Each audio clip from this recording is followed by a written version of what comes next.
Good morning, Tampa Bay. What is going on? Welcome, Channelside in the morning live on the Channelside Sports Network. You already know what it is. Thank you all for tuning in. We got a good show. Of course, we're going to run through. We're going to be talking NFL action, Bucs news updates. We got word on the Chris Godwin hamstring injury.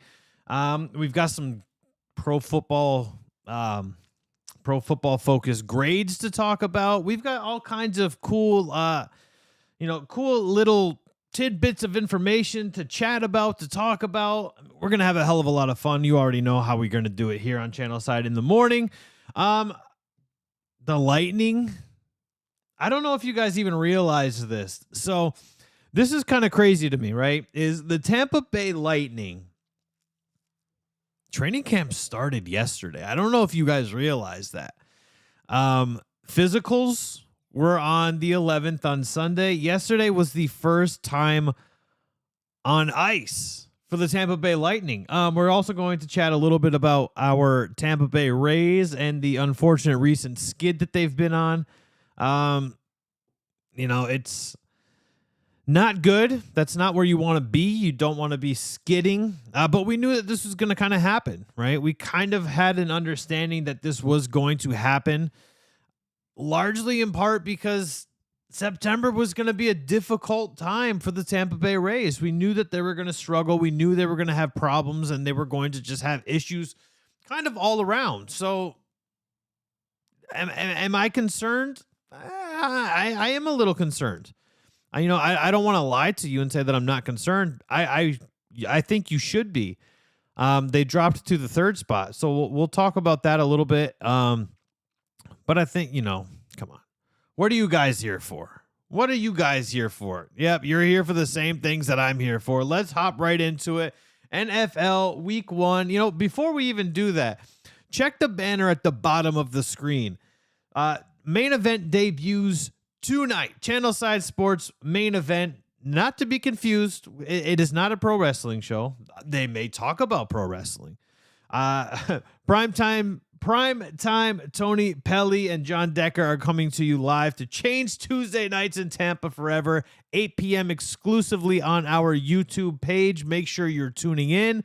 Make sure you're hitting that subscribe button. You're hitting the thumbs up. You're hopping in the chat. You're entertaining these guys and yourselves, just like you do with me every morning. Channelside Sports is expanding, and super pumped. Very excited for everything that's kind of coming up with Channelside Sports. Of course, Channelside Bets is live every Sunday at 11:30. Just happening, man. It's really happening. Thank you, everybody that's tuned in. Appreciate the thumbs up that you're hooking us up with. That's very kind of you. Yeah, I'm excited for week 2 of the NFL. I'm really let's hop right into it. If we're looking at what we saw from NFL week 1, were there any teams that realistically that kind of stood out?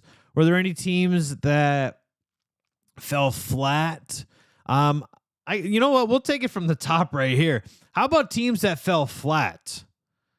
How about Nathaniel Hackett and his gaffe in his coaching debut? How about that?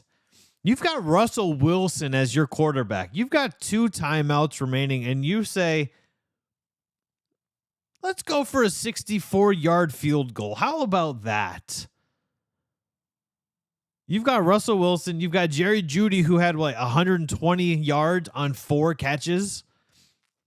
You were moving the ball well. Javonte Williams is a hell of a pass-catching running back. You got 2 timeouts. You had all of the opportunity in the world. You let Russell Wilson go back to Seattle, play a decent game, but then completely botch the call. Completely, you don't even give the guy an opportunity. Come on, man. That's unacceptable. First year head coach, whatever. It doesn't matter. You have 2 timeouts. You're not going to receive a bonus right? John Elway's not going to get on the phone and be like, hey, Mr. Hackett, thank you for saving those timeouts. Dinner's on me. Like, that's not going to happen. What are you doing? Absolutely insane. Just insane to me that you allow that to happen if you are the Denver Broncos. I'm not sure. If I'm, you know what? If I'm Russell Wilson, I'm taking the game into my own hands at that point, and I'm saying, "Hey, pal, hey, pal, yeah, I'm running an audible here. This is what we're gonna do. We're gonna call timeouts. I'm gonna take over. I'm gonna do my thing, and I'm gonna call a timeout on my own. That's what I'm gonna do." If I'm Russell Wilson, and says, screw this, like, you literally just cost us the game. You did.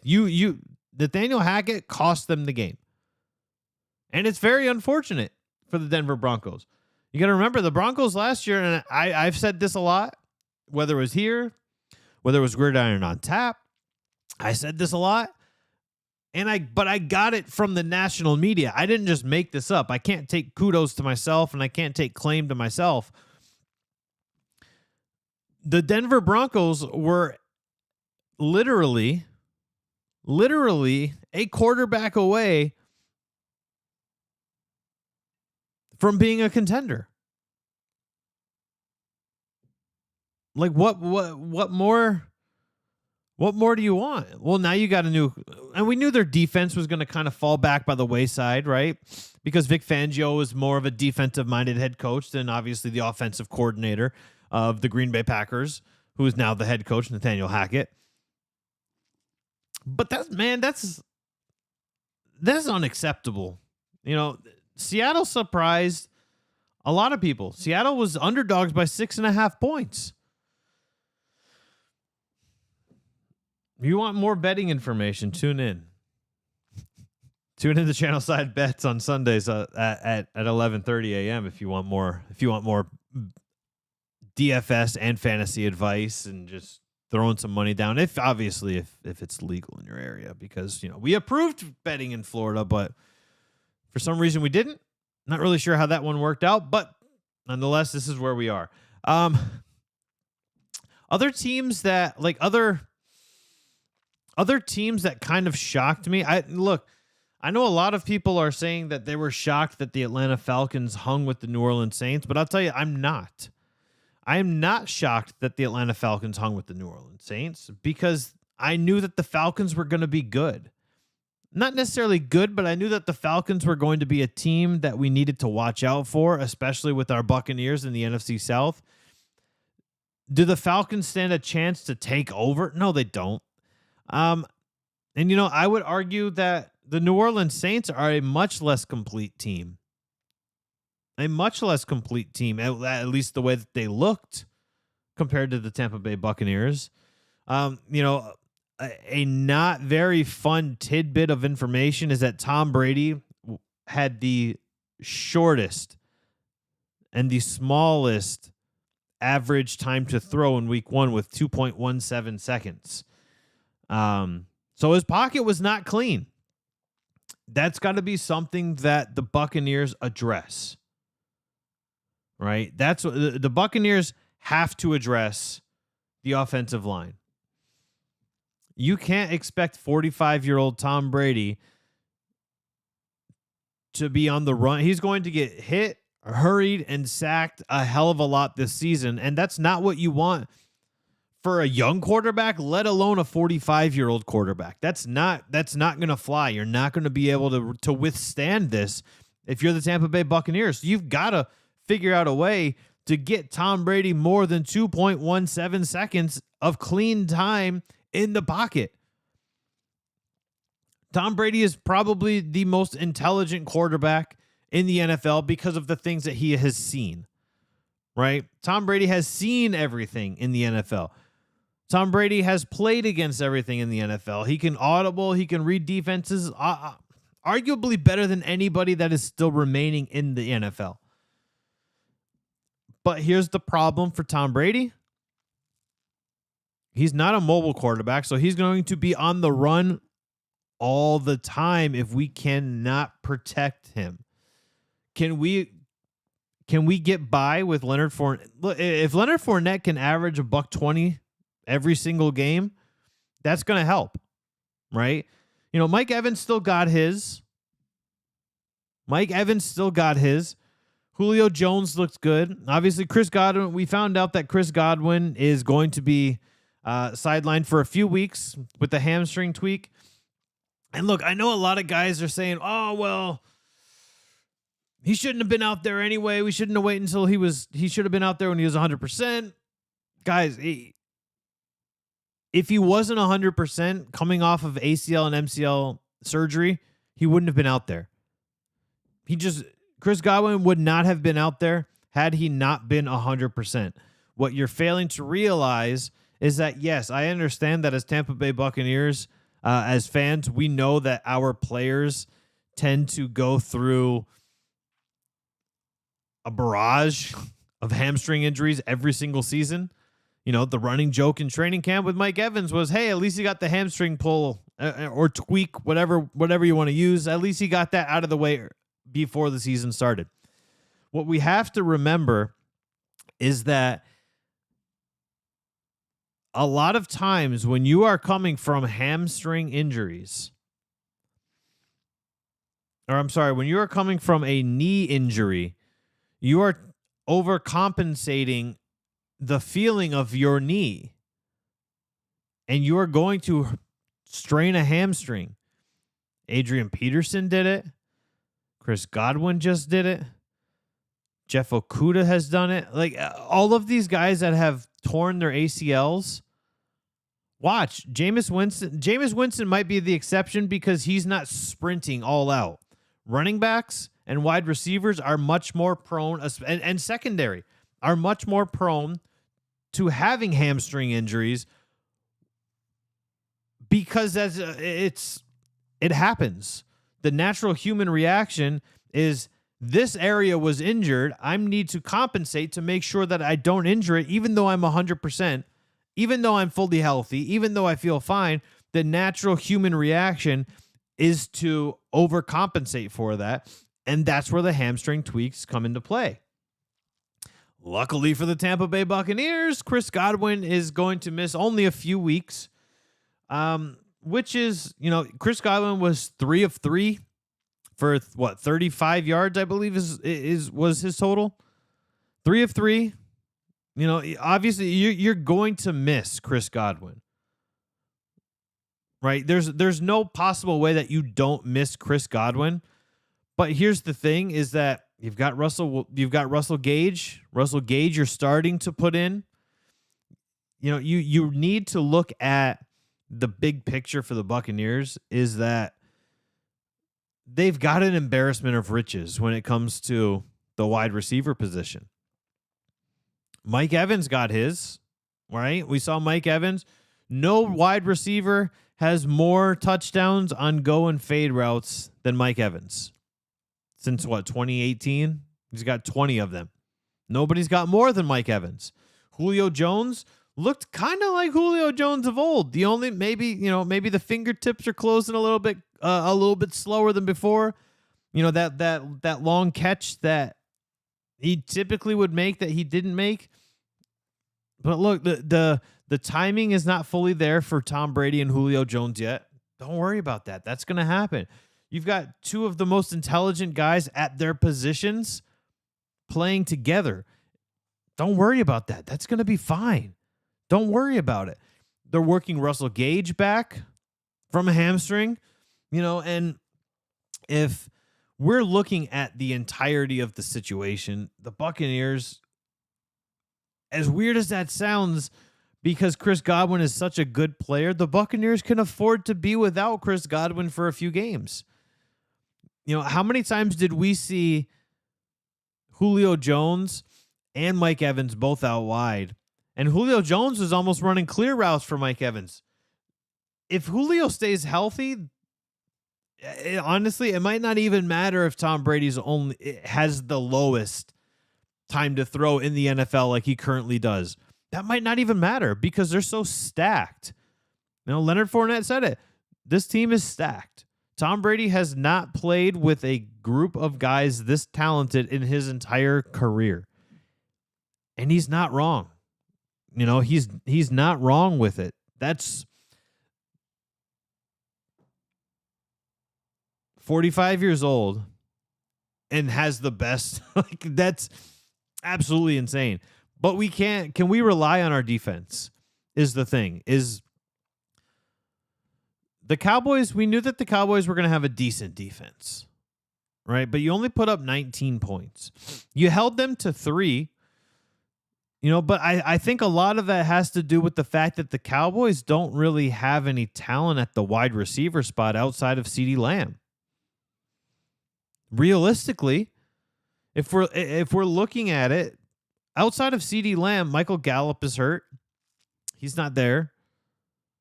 And I think that helps Dallas in terms of the wide receiver position. And they couldn't get it going on the ground because you knew that they couldn't throw the ball. That's the issue for the Dallas Cowboys. So I don't know if what we saw from our secondary is what we can expect going forward. I think that's something that we have to, we need to take what we saw with a grain of salt until we see them. Hell, you know what? Until we see them even against the New Orleans Saints, right? Because Michael Thomas is back. And Michael Thomas, while we may clown him, we may joke about him, we may joke that Michael Thomas is a slant man, right? But here's the thing is they've got Jarvis Landry. Jameis Winston is always out for revenge against the Tampa Bay Buccaneers, as I'm sure we all know.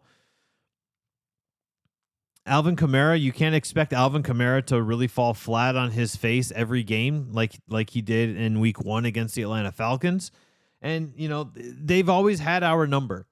Will this change in week 2? I think it changes in week 2. I think that the Buccaneers get it done in week 2, while the Atlanta Falcons are kind of looking, or the New Orleans Saints are kind of looking for their identity right now. And I think that's weird.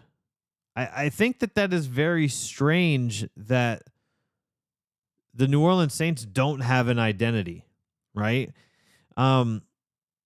So I think that the Buccaneers can get it done in week 2, but the Saints have better passing options.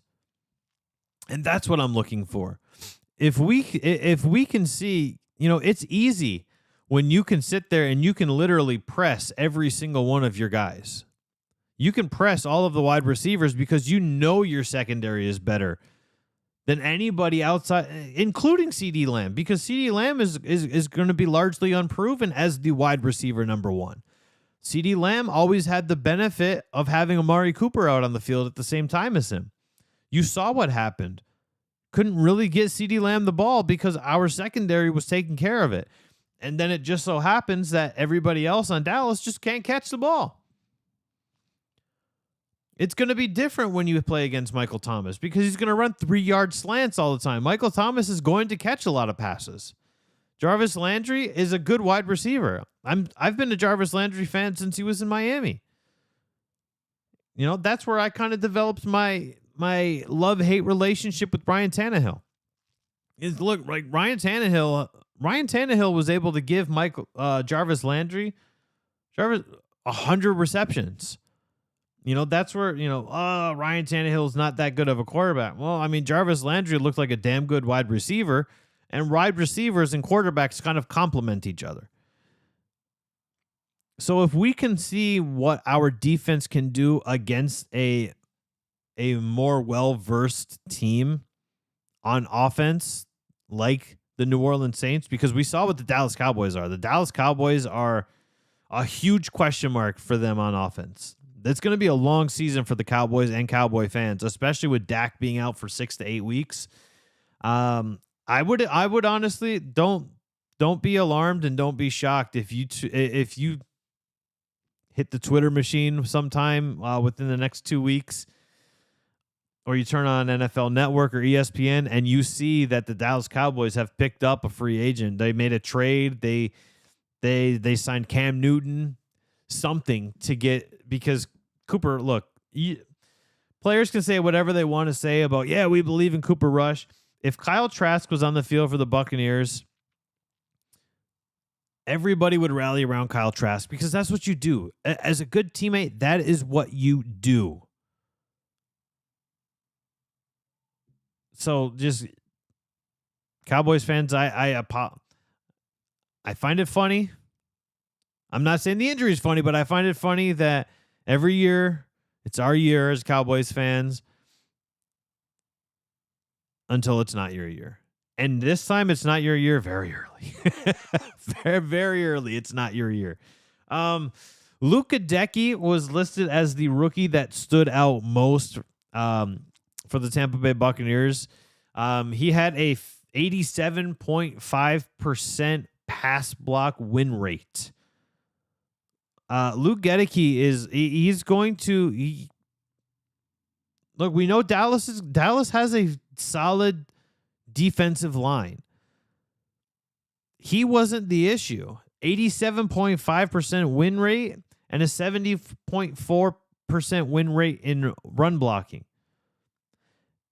If he's only winning 70% of his run blocking and Leonard Fournette's still able to put up 120 yards, I think we're okay.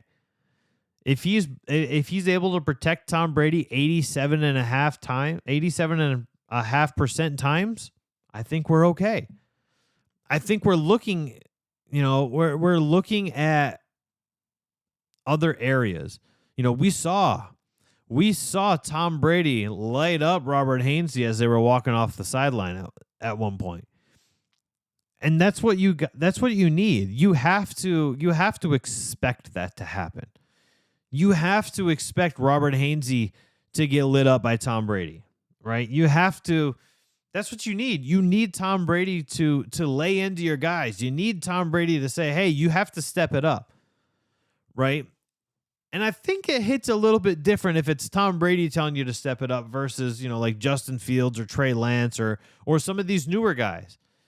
If Tua's looking at his offensive line and he starts laying into them, like the offensive line can kind of look at him and be like, "Buddy, who are you?" That's.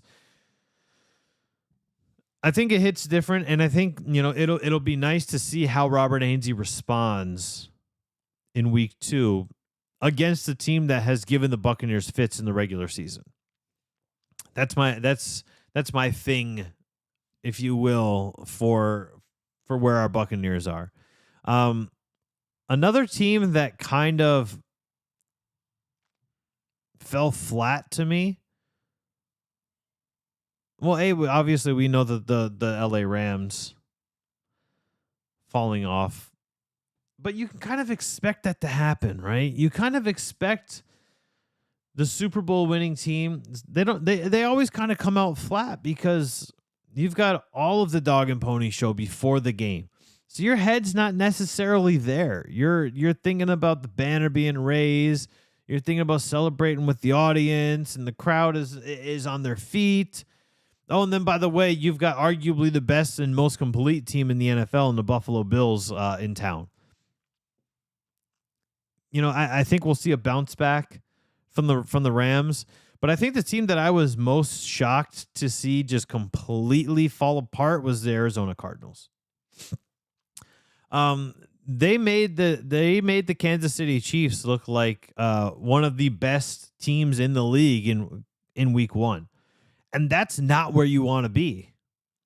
Especially because, we all thought, myself included, we all kind of expected the Kansas City Chiefs to fall off. We all kind of expected that was going to happen. And then they throw up 44 points against the Arizona Cardinals. Now, look, the Cardinals don't have, and I touched on this yesterday, the Cardinals don't have any weapons on offense without DeAndre Hopkins there. Christian Kirk left. DeAndre Hopkins is suspended. They've got Zach Ertz, but Zach Ertz was questionable coming into the game. Zach Ertz is old. James Conner is their running back number 1, and that's fine that James Conner is RB1. He took over. He did the most with what he could last season when Chase Edmonds went down with injury. And then and then James Conner came out and he looked good. But you got to get weapons for your quarterbacks, do you not? You have to get some sort of weaponry for your quarterback. You can't expect your quarterbacks to sit there and just look atrocious and have nobody to throw the ball to. That's going to make for a very long season for the Arizona Cardinals. I know we tend to overreact, especially on and maybe it's an overreaction on Monday or after week 1 on a Tuesday now. But 44 points for the Kansas City Chiefs is pretty impressive. Nobody scored more points than the Kansas City Chiefs. 44 points. The Eagles had 38, but the Eagles also gave up 35. If you're going to win 44-21, I think you're looking pretty damn good if you're the Kansas City Chiefs. So who knows? Maybe Patrick Mahomes not having Tyreek Hill is good for him. Maybe it's good for him. Do you remember when Calvin Johnson retired?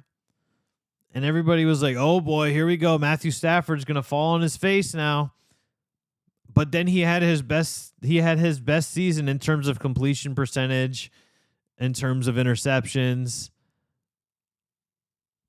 And sometimes when you've got certain wide receivers, Eli Manning was guilty of this. When you have certain wide receivers, you tend to force the ball to them because that's your guy.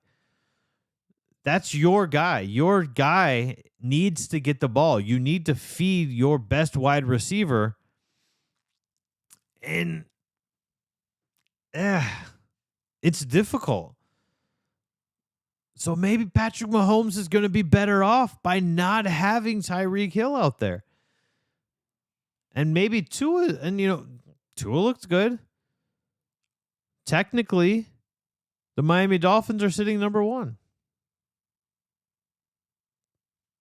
Because they're 1-0 in the division. So the Miami Dolphins are leading the AFC East right now. Mike McDaniel looks like the offensive genius that we thought he was going to look like. Or at least I thought he was going to look like. You thought he was going to look like a barista? I thought he was going to look like a freaking genius calling plays for Tua Tagovailoa to look good. And lo and behold, he called plays to make Tua Tagovailoa look good. He allowed him to air it out, and good things happened. Baltimore, I've got a lot of friends that are Baltimore Ravens fans. Good, real fans, bandwagon fans, whatever. I've got a lot of friends that are Baltimore Ravens fans, and I've been talking about the Ravens a lot with them over this morning and yesterday, that the Ravens looked really bad in their win. The Ravens allowed Joe Flacco to pass for over 300 yards. If you're looking at the box score, you're going, well, no, it was a landslide. The Ravens destroyed the Jets.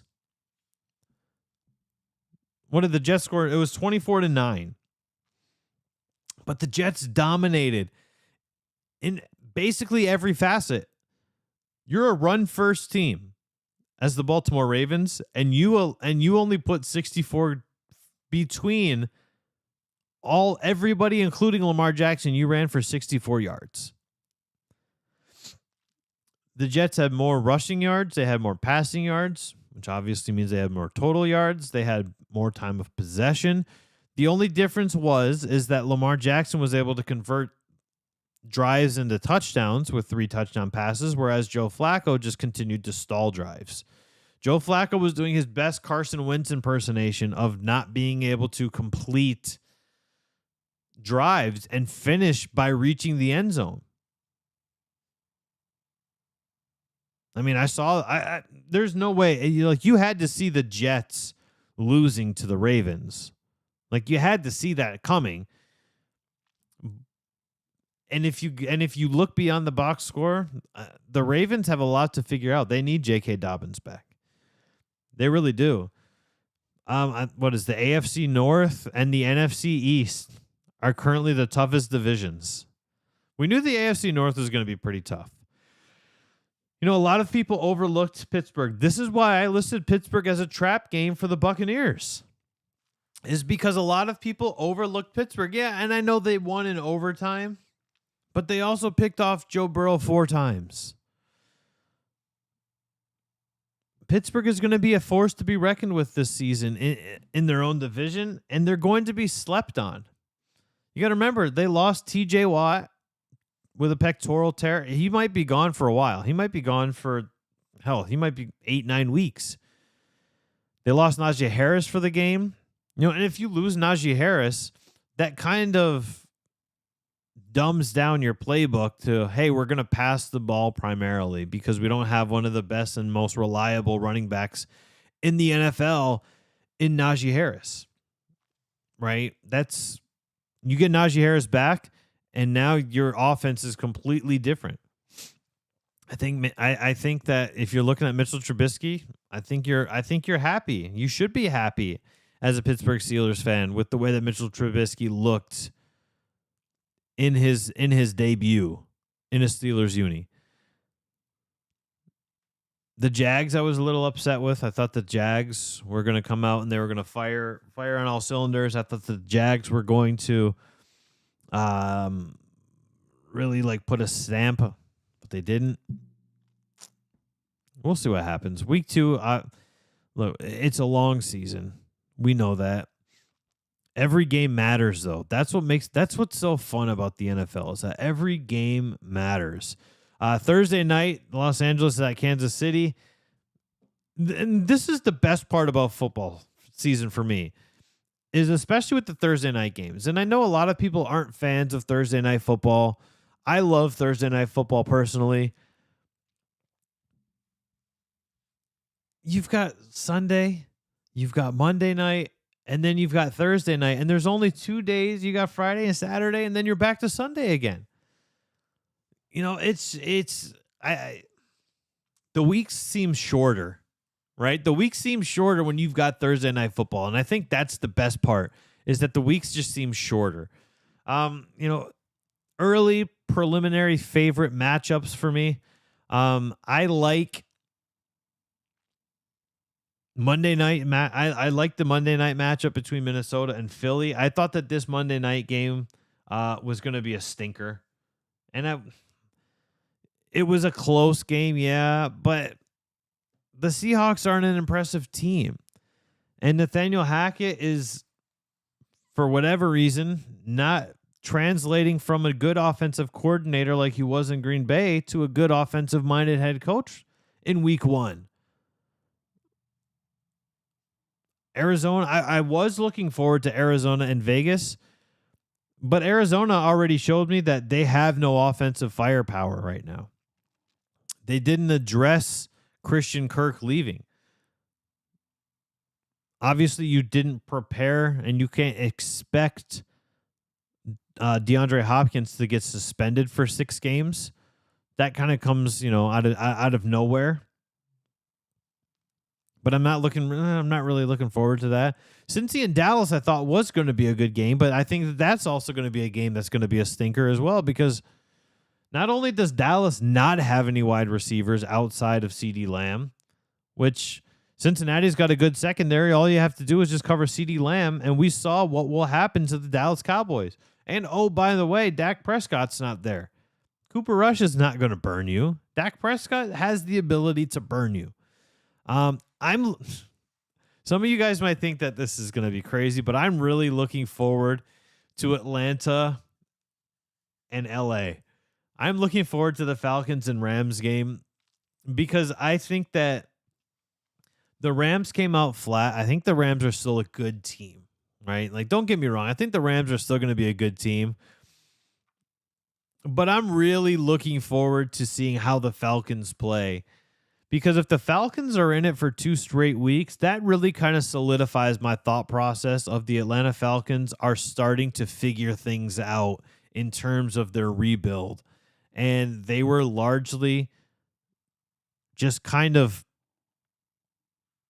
not even talked about in the offseason. Like Marcus Mariota went there and you heard, oh, the Falcons are signing Marcus Mariota, and then you heard nothing. The Falcons are signing the Falcons are drafting Desmond Riddler, nothing after that. And it's a weird dynamic. You know, Cordero Patterson picked up right where he left off last season, which is impressive. I just wish that, looking at Cordero Patterson now, I really wish that we would have seen him be utilized as a running back before I'm not even sure how old he is, but I wish that we would have seen Cordero Patterson be utilized as a running back way earlier in his career. I think that he would have been a much more effective player rather than just a return man and a non-used wide receiver. Which then makes you think, like, what if the Bears, and you already know where I'm going with this, but like, what if the Bears utilize Devin Hester as a running back from time to time? Now, obviously, they had Matt Forte when they had Devin Hester there, but just what if Lovie Smith threw a wrench and utilized Devin Hester as a running back the same way that the Falcons have found a diamond in the rough in Cordero Patterson in a running back, right? It's not an overreaction to say that Cordero Patterson is a good running back based off of week 1, because we saw what he did in all of last season. Like we saw Cordero Patterson reinvent himself last season, and he's a good running back because he was able to do it again in week 1 this season. Miami and Baltimore, I think, is also going to be an interesting matchup. I think that we expected Baltimore to win. We expected Miami to win. Last year, Miami kind of embarrassed Baltimore and Lamar Jackson. I know because I had Lamar Jackson on my fantasy team, and that was basically the end of my season with Lamar Jackson at quarterback, was falling flat on your face against the Dolphins on a Thursday night football game. Miami's got a good defense. Miami's got a better defense than the Jets do. At least on paper they do. And if we're basing what we saw last year between the two teams, Miami's got a better defense. I think that Robert Saleh is a better defensive-minded coach. But this is going to make for an interesting game for me. I think the Baltimore Ravens are still a one-dimensional team. Yeah, we saw a deep pass to Rashad Bateman. That's great. But we saw Baltimore offense that couldn't figure anything out against a defense that's not as good as the Dolphins. Of course, we're looking forward to the Bucs at the Saints. Kind of. Actually, no. You know what? I'm very much looking forward to it because this is going to tell us a lot about the Buccaneers. For the majority of each side of the ball, it's largely the same roster as it was last season. And we struggled mightily against the New Orleans Saints. Tom Brady has not beaten the New Orleans Saints in the regular season as the quarterback of the Tampa Bay Buccaneers. So I'm looking forward to seeing what happens here, especially knowing that the front seven for the New Orleans Saints is better than the front seven for the Dallas Cowboys, and Tom Brady did not have a clean pocket. So that's going to be interesting to see. We talk about Marshawn Lattimore always shutting down Mike Evans. Great. We've got Julio Jones. Fantastic. You can't double Julio and double Mike Evans. You can't shut them both down. Like it's just not going to happen. Right? Sure, Marshawn Lattimore can shadow him all day. Like how Marshawn Lattimore can shut down and shadow Mike Evans. That's fine. And we can watch the social media go, oh, yeah, Mike Evans got sunned by Marshawn Lattimore. I didn't realize that people still even use the word sunned, but apparently they do. Maybe that's just a New Orleans thing, is to use 90s and early 2000s phrases.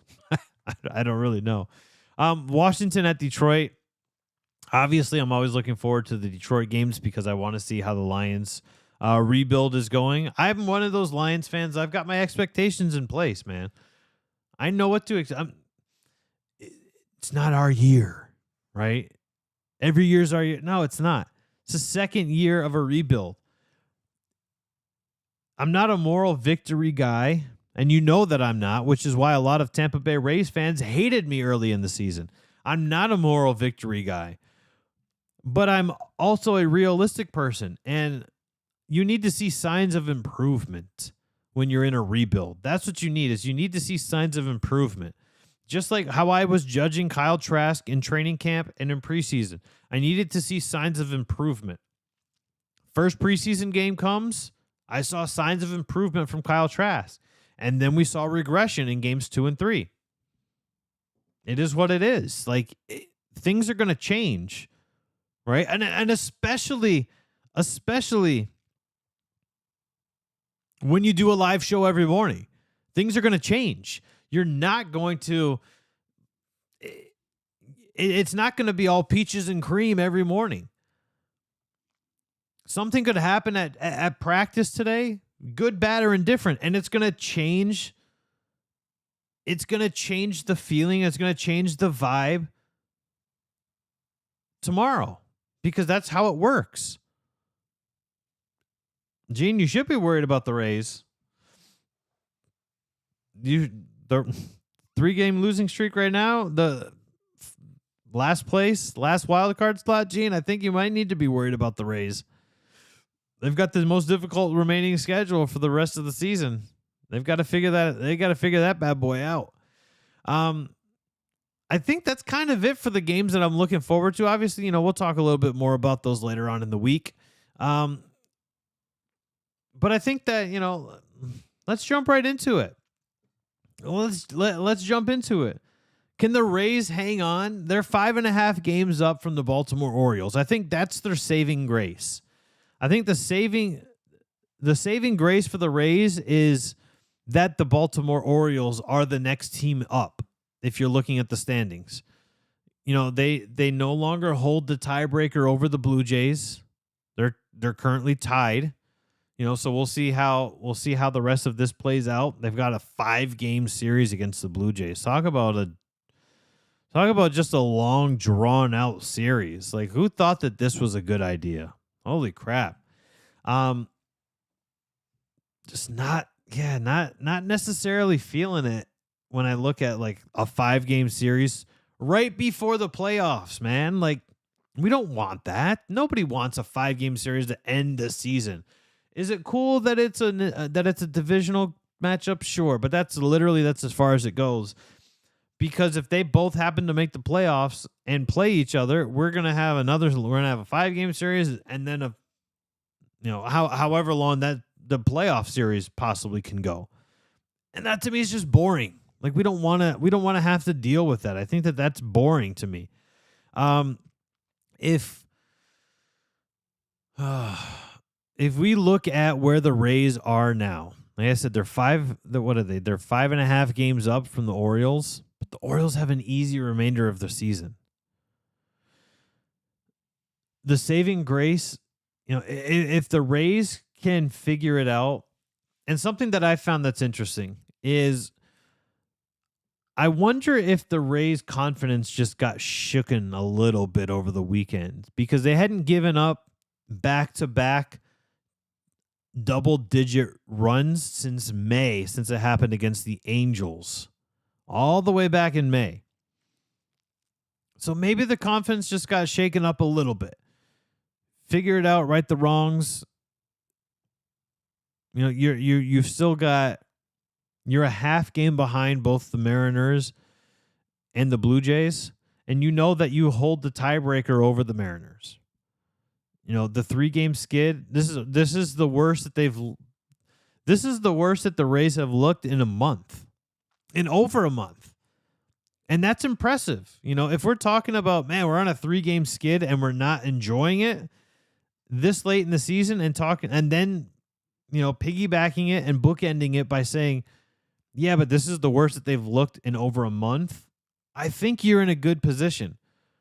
But you do have to keep your eye out, because if somehow the Blue Jays catch fire, and let's say they win 4 out of 5, then you have to hope that the Baltimore Orioles kind of don't control their own destiny and kind of fall back. After the Blue Jays, you have the Rangers, all winnable games. But you still have to remember, you've got 2 series against one of the best teams in the major league. You've got 2 series against the Houston Astros to close out your season. You've got the Blue Jays, the Rangers, the Astros. You're then hosting the Blue Jays, and then you're going to finish your regular season on the road against the Guardians, the Astros, and the Red Sox.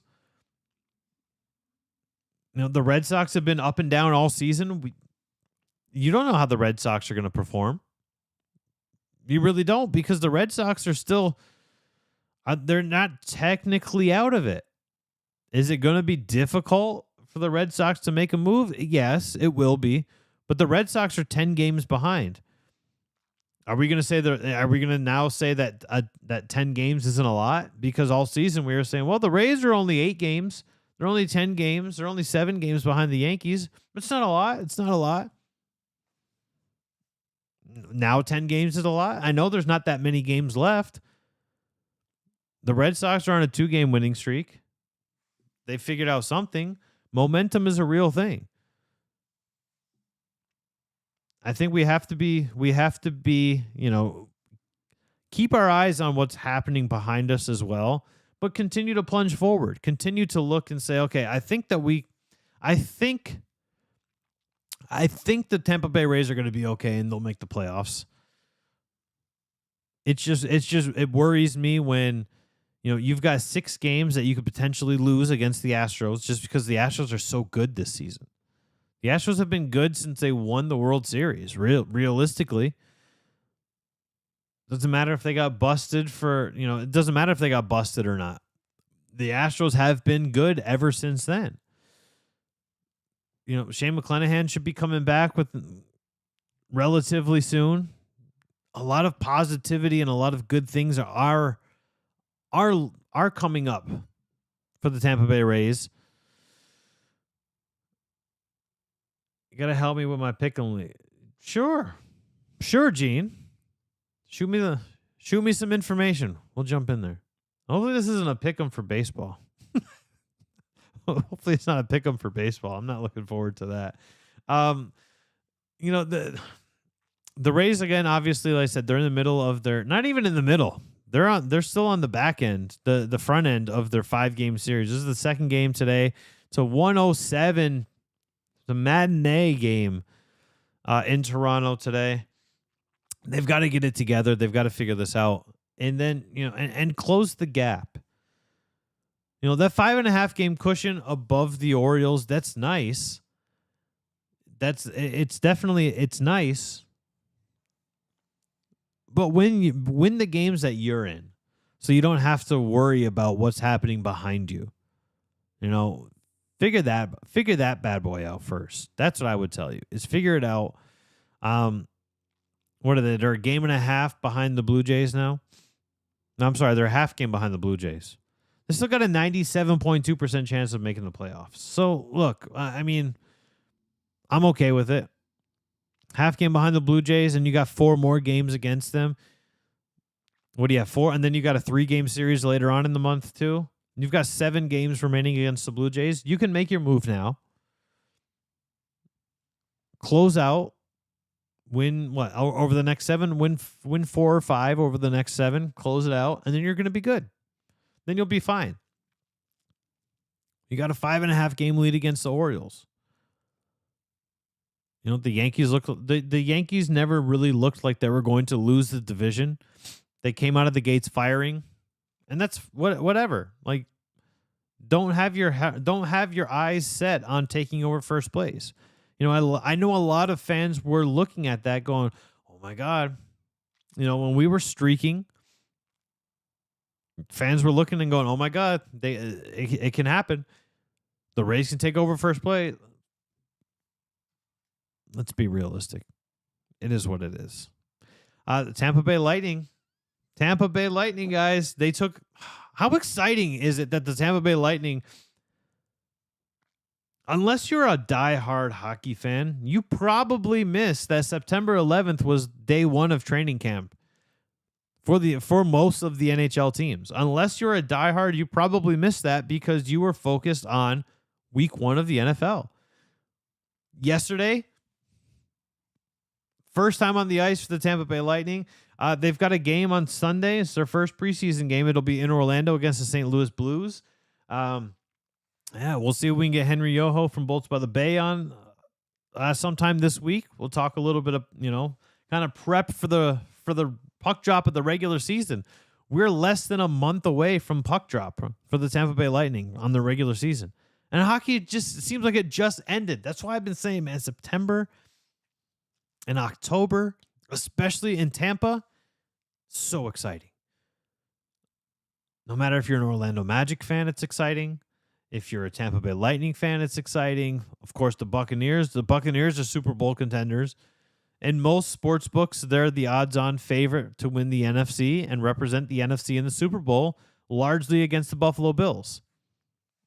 I'm looking forward to it. And if you're fortunate enough to have a good baseball team like we do, then October is meaningful baseball, and September is a fun and scary month. I'm looking forward to it. Hopefully everybody else is excited about the month of September and October like I am. I mean, I'm pumped. I can't wait. I can't wait for Thursday night. I can't wait for hockey to start. Less than a month. We're just over a month for NBA season. The Magic are gonna shock a lot of people. I'm telling you. If you looked at the odds for the Magic's win total before the schedule came out, and you took my advice and you dropped some money before the schedule came out, you have the opportunity to win a nice little chunk of change. 26.5 games as the over-under for the Magic's win. That's ridiculously low. Ridiculously low, guys. It's not. Hopefully you took my advice because the payout is a hell of a lot lower now. You still have an opportunity to win a good amount of money if you're going to drop something on them making the playoffs, though, which I also think is a thing. And I think it realistically could happen. But that's going to wrap it up for us this Tuesday morning. This is Channelside in the morning, live on the Channelside Sports Network. Make sure you follow us on all of the social media platforms. Just search for the Channelside Sports Network. Make sure you are watching the debut of the main event with Primetime Pelly and John Decker tonight, exclusively on our YouTube channel at 8 p.m. Tuesdays are never going to be the same in Tampa ever again. This is Channelside in the morning, live on the Channelside Sports Network. I'm Danny. See ya.